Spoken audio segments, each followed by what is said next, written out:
Welcome back, my perceptually perplexed perceivers. I'm your quantum superposed sensory specialist, simultaneously perceiving and misinterpreting stimuli across infinite realities. You're tuned into the Multiverse Employee Handbook, the only podcast that treats your cross-species communication attempts like a game of multi-dimensional charades played during a power outage.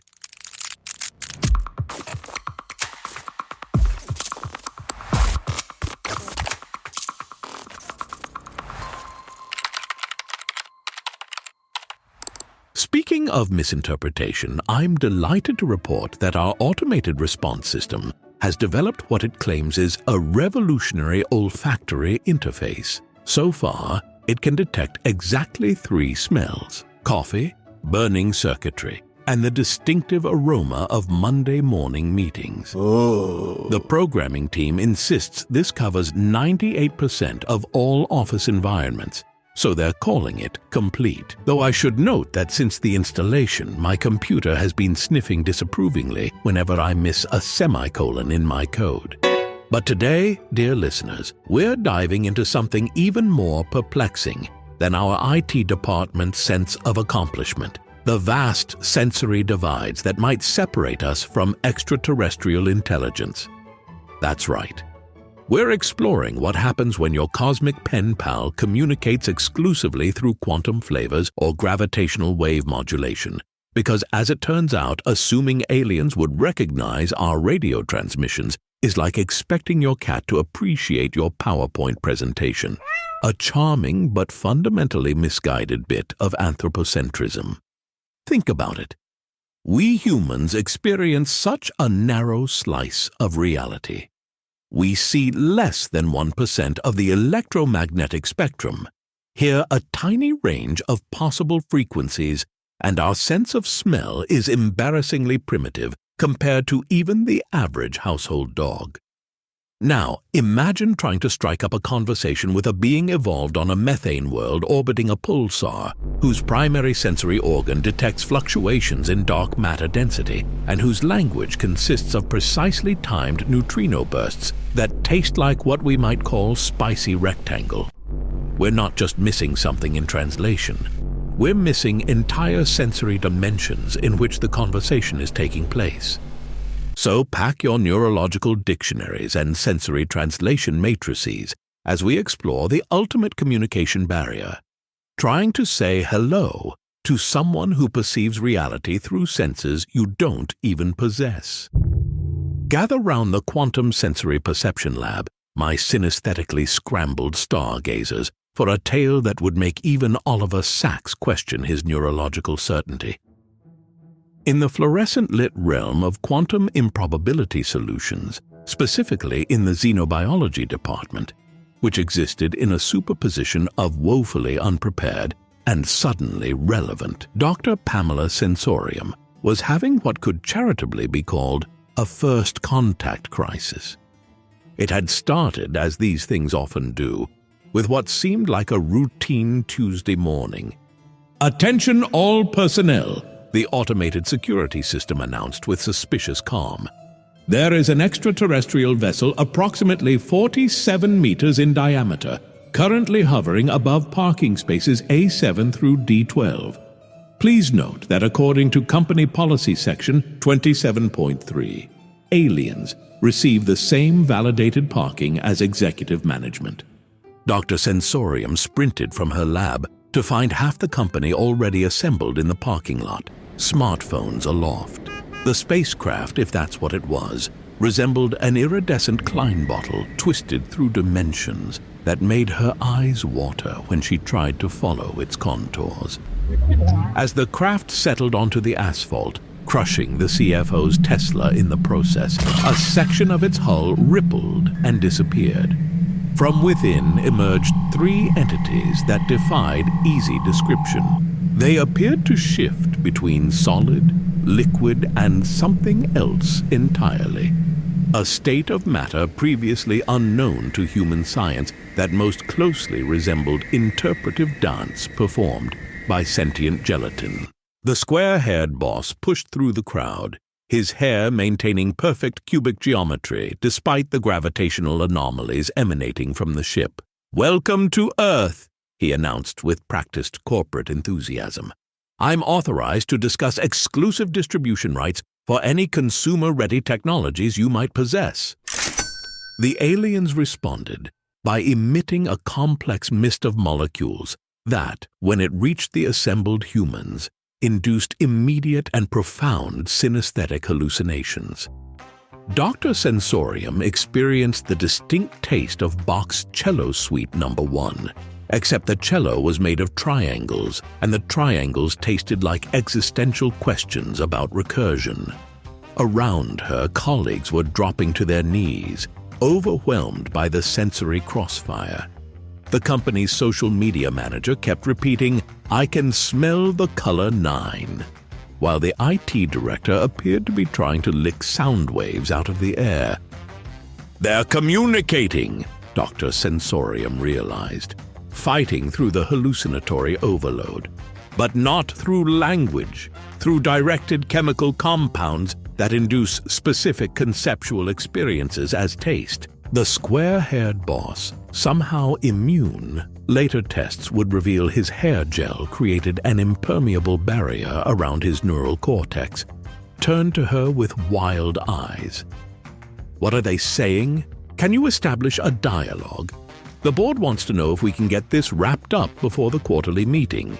Over the next frantic hours, Dr. Sensorium worked to develop a sensory translation device, essentially a modified mass spectrometer connected to a neural interface and a chemical synthesizer. The prototype resembled a cross between a fire extinguisher, a karaoke machine, and a cotton candy maker. It analyzes their chemical emissions, interprets the intended synesthetic response, translates it into human conceptual frameworks, then generates our own chemical reply, she explained to the increasingly impatient boss. "If there's meaning in these compounds, this should let us communicate." When the device processed the aliens' emissions, the translation appeared on screen. "Navigation assistance required. Experiencing directional uncertainty after probability. Tsunami near Betelgeuse. Requesting coordinates for Alpha Centauri, relative to local space-time curvature." The square-haired boss blinked. "They're lost? All this for the alien equivalent of asking for directions?" "Apparently so," Dr. Sensorium replied, studying the full translation matrix. "They seem to navigate through taste-based mathematics, using the specific gravitational flavors of celestial objects as waypoints. They took a wrong turn when Betelgeuse's outer layers caused a fluctuation in their sensory navigation system." "Well, give them directions and ask if they'd be interested in licensing their chemical communication technology on the way out," the boss commanded. "It would revolutionize our marketing department. Imagine advertisements you can literally taste." Dr. Sensorium sighed and calibrated the chemical synthesizer. "I'll try, sir, but I should warn you. They appear to experience time non-linearly. Our concept of exclusive multi-year licensing agreement might translate into something like purple democracy tastes like betrayal in their sensory framework." "That actually sounds exactly like our standard licensing language," the boss muttered. "Send it anyway." The aliens received the chemical reply, their gelatinous forms rippling in what might have been gratitude or indigestion. Before departing, they left behind a small, pulsating object that, when later analyzed, turned out to be the alien equivalent of a gift basket, a synesthetic experience container that, when opened, would allow the user to taste the precise mathematical sensation of understanding 11-dimensional space. The small, pulsating alien artifact eventually found its way to Rana's chaotic desk in social media, where it was mistaken for yet another corporate fidget toy. For weeks, it sat among coffee mugs and marketing reports, occasionally used as a paperweight, completely unnoticed despite gently humming in colors only dogs could hear. During the quarterly content planning meeting, Rana unconsciously squeezed it in the exact activation sequence, briefly giving everyone present the precise mathematical sensation of understanding 11-dimensional space, a feeling that tasted remarkably like overripe bananas mixed with existential recursion. Though the moment passed almost instantly, Rana's subsequent social media campaign inexplicably went viral across 17 dimensions, receiving engagement metrics the analytics software could only display as infinity plus 1. She still uses the artifact as a paperweight, completely unaware of its true nature, occasionally wondering why her posts keep receiving likes from accounts with usernames consisting entirely of impossible mathematical equations. As the ship disappeared into the upper atmosphere, Dr. Sensorium couldn't help but wonder how many other intelligences might be passing by, communicating in spectrums and dimensions humans couldn't begin to perceive. Perhaps the universe was filled with conversations happening through gravitational waves, neutrino flavors, or quantum entanglement, an endless cosmic chatter we were missing simply because we lacked the senses to detect it. Though, to be fair, most humans already struggled with the sensory information they did receive, as evidenced by the fact that half the company was still rolling around the parking lot, tasting shapes and smelling symphonies, while the square-haired boss was already drafting a press release titled QIS Establishes First Alien Trade Relations, pending shareholder approval. That brings us to the fascinating science behind sensory divides that makes our alien encounter seem positively straightforward by comparison. We humans are remarkably limited sensory creatures. Our eyes detect just a sliver of the electromagnetic spectrum, roughly 380 to 700 nanometers, missing everything from gamma rays to radio waves. Our ears pick up a measly range of 20 to 20,000 hertz, while elephants communicate in infrasound below our threshold, and bats navigate using ultrasound frequencies we can't even imagine. And our sense of smell? Pathetically inadequate compared to most mammals. A bloodhound has approximately 300 million olfactory receptors to our paltry 6 million. We're essentially walking around with sensory blinders on, experiencing just a narrow slice of reality, while remaining oblivious to vast realms of information flowing around us. Yet despite these limitations, when SETI researchers scan the heavens for signs of intelligent life, they primarily focus on radio waves, assuming that any advanced civilization would naturally choose to communicate using electromagnetic signals within a specific frequency range. It's a bit like assuming everyone in the universe speaks English with a slight Canadian accent. Sorry, eh? The famous Drake equation, which attempts to calculate the number of communicative extraterrestrial civilizations, contains the variable L, the length of time civilizations release detectable signals into space. But detectable here really means detectable to human technology and human senses, a rather anthropocentric assumption when you think about it.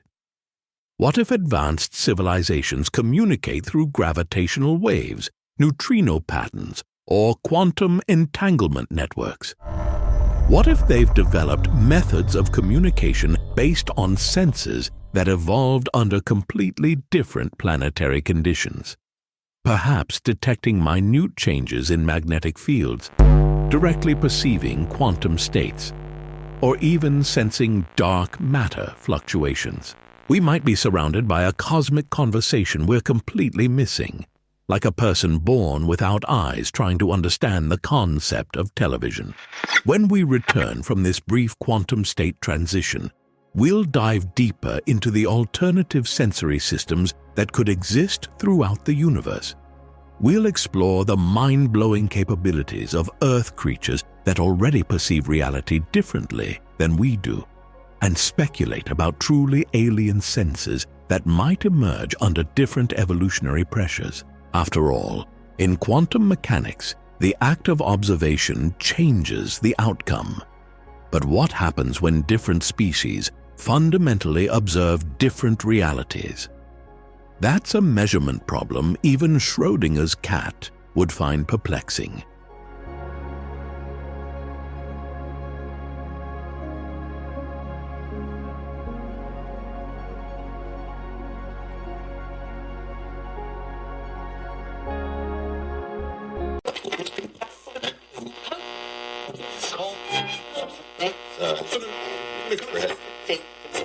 Welcome back, my multi-spectrum experiencers. While you were away, our HR department has recently updated the employee handbook with a new sensory expansion benefits package. According to Section 37.9, employees are now entitled to quarterly perspective-broadening experiences, which can range from sensory deprivation tanks to synesthetic induction therapies.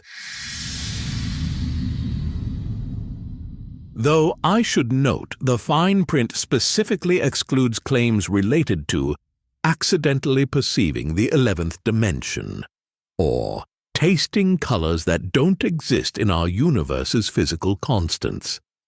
Let's start by acknowledging how hilariously inadequate our human sensory systems really are. We're essentially cosmic goldfish swimming in a vast ocean of reality while perceiving only the tiniest fishbowl-sized portion. Our eyes catch a pathetic sliver of the electromagnetic spectrum, missing everything from gamma rays that could tell us about distant supernovae to the radio waves our own devices use to transmit cat videos. Our ears are tuned to a comically narrow band of vibrations, leaving us oblivious to both the elephant's contemplative rumbles and the bat's exquisite sonic mapping system. And our sense of smell, which we occasionally think impressive when detecting that forgotten sandwich in the back of the refrigerator, is to a bloodhound what a pocket calculator is to a quantum supercomputer. We're stumbling through an infinitely rich sensory landscape with the perceptual equivalent of a blindfold, noise-canceling headphones, and a severe head cold. Then having the audacity to wonder why aliens haven't called. Even on Earth, we're surrounded by creatures experiencing realities fundamentally different from our own. Consider the mantis shrimp, which possesses 16 photoreceptor types compared to our measly 3. While we see in RGB, these oceanic marvels perceive ultraviolet wavelengths and can detect polarized light, essentially experiencing colors and dimensions of visual information for which we don't even have vocabulary. Their compound eyes function as nature's most sophisticated light detection system, making our most advanced cameras look primitive by comparison. Electric fish like the black ghost knifefish navigate murky waters using electrolocation, generating weak electric fields and detecting distortions caused by objects and other organisms. They effectively see through electricity, creating a detailed three-dimensional map of their surroundings in total darkness. Imagine perceiving your entire office not through light or sound, but by sensing how your self-generated electric field warps around furniture, walls, and that colleague who keeps stealing your lunch from the break room fridge. Good at my tuna and beet sandwich! Perhaps most fascinating is magnetoreception, the ability to detect Earth's magnetic field, observed in birds, sea turtles, and certain mammals. European robins, for example, have specialized photoreceptors containing cryptochromes, proteins that may create quantum-entangled pairs in response to magnetic fields. This gives them what amounts to a built-in compass, allowing migration across thousands of miles with astonishing precision. They're literally seeing magnetic fields through quantum effects in their visual system. A sensory experience completely alien to human perception. Now, if terrestrial evolution produced such varied sensory systems under Earth conditions, imagine what might evolve in truly alien environments. A species that evolved on a planet orbiting a pulsar might develop organs specifically tuned to gravitational waves. Creatures could emerge with direct quantum state perception, the ability to observe superpositions and entanglements without collapsing them, effectively seeing what we can only mathematically describe. Beings that evolved in regions rich with dark matter might develop sensitivity to it through specialized organs with no terrestrial equivalent. Since dark matter constitutes roughly 85% of the universe's mass, such species would perceive a reality where what's invisible to us forms the primary landscape of their sensory experience. It would be like suddenly gaining access to a cosmic blueprint that humans have been fumbling to detect with enormous, sophisticated instruments. Science fiction has occasionally explored these concepts with stunning imagination. In Ted Chiang's Story of Your Life, adapted into the film Arrival, the heptapods perceive time non-linearly, giving them simultaneous awareness of past, present, and future events. Their language and cognition reflect this circular temporal perception, contrasting dramatically with human sequential experience.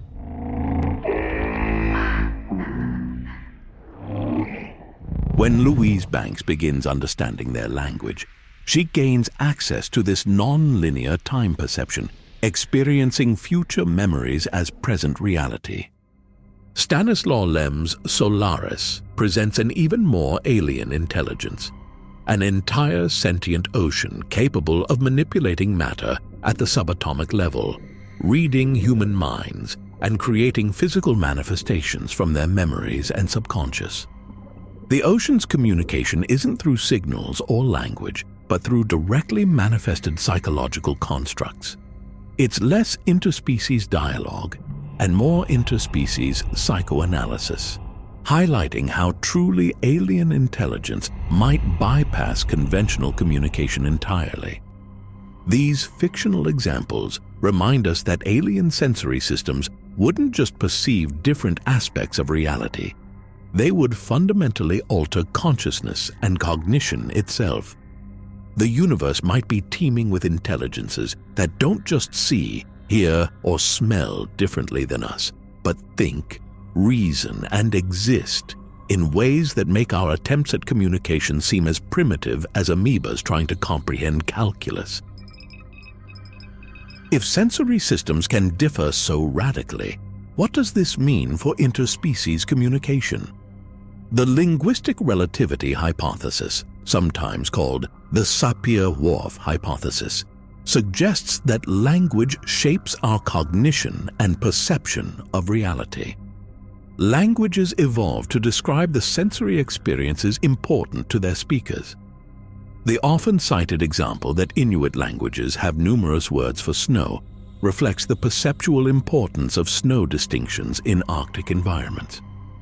Now imagine a language evolved to describe gravitational wave patterns or quantum probability distributions, concepts we can barely grasp mathematically, let alone experientially. Communication problems between species with different sensory systems would be profound.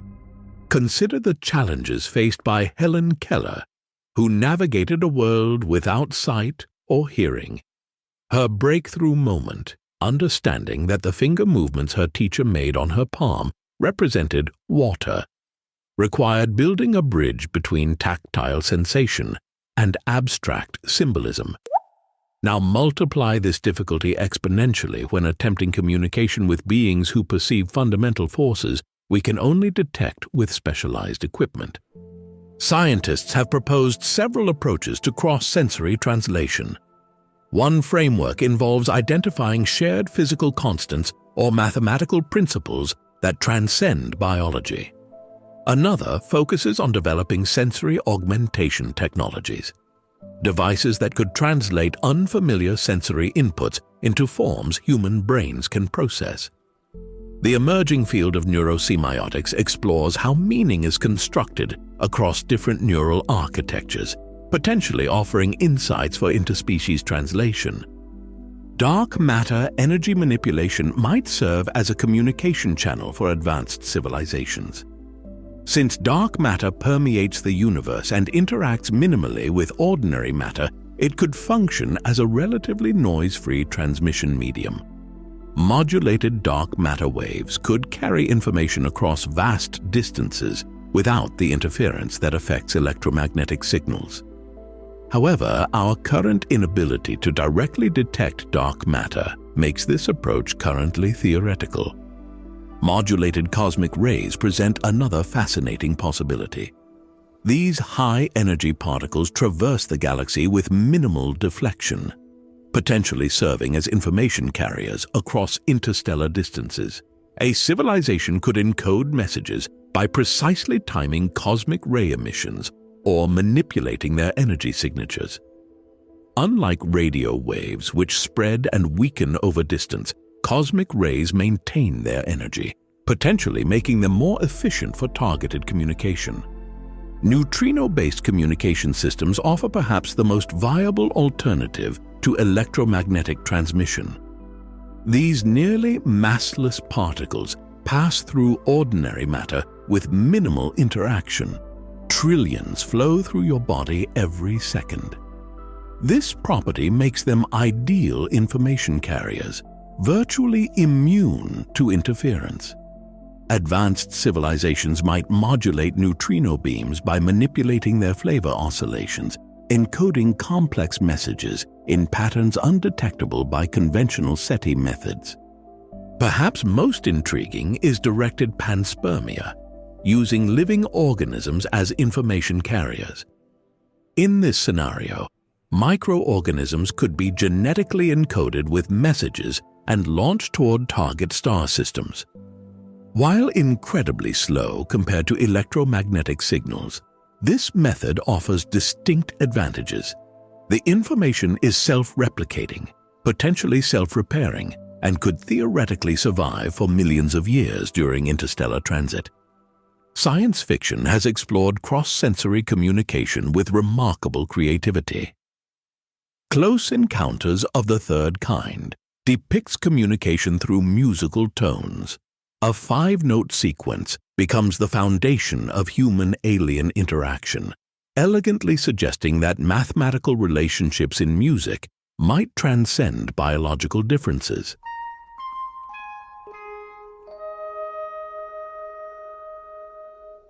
The film intuitively grasps that mathematics expressed through harmonics might offer common ground between radically different intelligences. Adrian Tchaikovsky's Children of Time presents one of science fiction's most compelling portrayals of non-human communication through its uplifted spiders. These arachnids communicate primarily through vibrational patterns on silk webs, perceiving the world through leg-borne sensors and eyes that process visual information fundamentally differently than mammalian vision. The novel brilliantly illustrates how different sensory apparatuses would shape not just communication, but entire cultural and technological development. This brings us to a profound philosophical question. Is mathematics truly universal? Many scientists and philosophers have suggested that mathematics represents a kind of cosmic language that transcends biology. 2 + 2 = 4, regardless of whether you're calculating with fingers, tentacles, or quantum probability fluctuations. Mathematical relationships like the value of pi or the Fibonacci sequence emerge from the fundamental structure of reality itself. Yet even mathematics might be more anthropocentric than we realize. Our mathematical systems develop to describe the physical phenomena accessible to human senses. Would beings who directly perceive quantum states develop a fundamentally different mathematics? Might creatures living in higher dimensions conceive of mathematical relationships impossible to represent in our three-dimensional framework? Perhaps the greatest challenge in cross-sensory communication isn't just bridging different perceptions of the same reality, but acknowledging that different sensory systems might access entirely different aspects of reality itself. The universe we perceive through our limited human senses may be just one interpretation of a far richer and more complex existence, a humbling thought that should inform our search for extraterrestrial intelligence and our understanding of our place in the cosmos.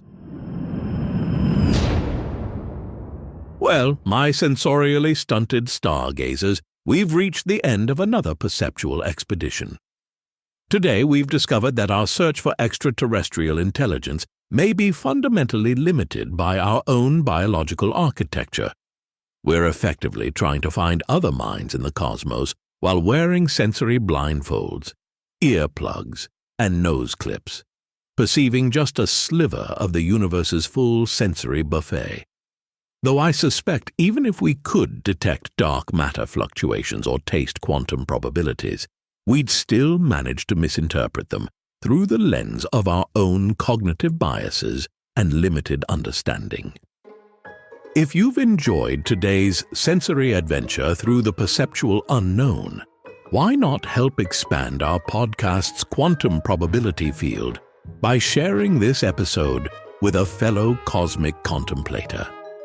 Our marketing department, which perceives reality exclusively through spreadsheets and engagement metrics, has calculated that without new listeners, we're at serious risk of collapsing into a single definite state of cancellation. Expand our wave function by subscribing, rating, or sharing. It's the multidimensionally decent thing to do. This is your quantum coherent correspondent, reminding you that in the multiverse of perception, we're all just experiencing our own unique slice of reality, neither complete nor entirely wrong, just frustratingly limited by the sensory apparatus evolution happened to give us. And in a final update on our alien visitors who stopped by the QIS parking lot, after extensive analysis of their chemical communication, Dr. Sensorium's team has determined that what we thought was a request for directions to Alpha Centauri was actually closer to, "Excuse me, wrong number," in their sensory language. Apparently, they were trying to contact an entirely different species in an entirely different galaxy and accidentally dialed Earth instead. The cosmic equivalent of a misdirected text message that nonetheless resulted in the company's first extraterrestrial contact. Sometimes the universe's most profound connections begin with a simple miscommunication, which, when you think about it, is also how most of our interdepartmental projects start here at Quantum Improbability Solutions.